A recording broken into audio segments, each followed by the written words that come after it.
When we think about the life of Jesus, we need to know not only did his works attest to his words and to his character, in the sense of him doing amazing things like feeding the 5,000 and healing people and so forth, but his character gave evidence to his claims. And what I mean is that when the attestation of people in the text, statements that they made about him, made clear that he was of pure and holy character, such that it was compelling, right? So like Peter will speak in 1 Peter 1:19 about him as a lamb without blemish or spot. He who knew no sin, Paul will say in 2 Corinthians 5.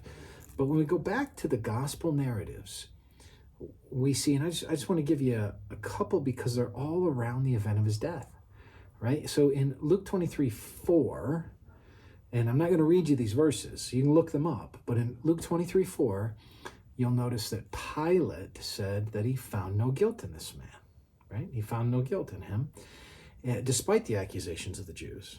Now, Pilate didn't have the chutzpah to walk that out, but he nonetheless recognized that he could not attribute guilt to him. Those crucified with him in Luke 23:41 recognized his innocence.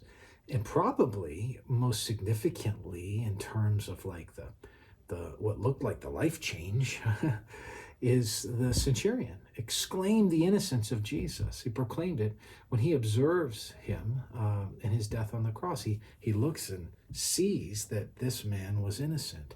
And here he's one who's tasked with the execution.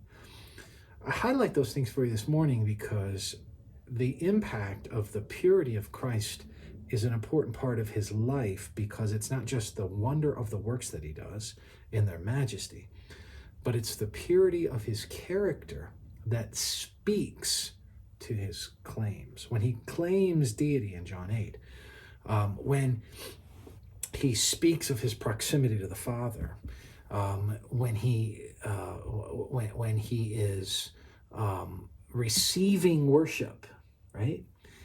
He's doing these things because his character in his full humanity mapped on perfectly because he was perfect. So remember that. Remember those evidences of people looking at him and seeing his perfection in the text of Scripture adds yet another layer to attest to the character, which then attests to the claims of Christ.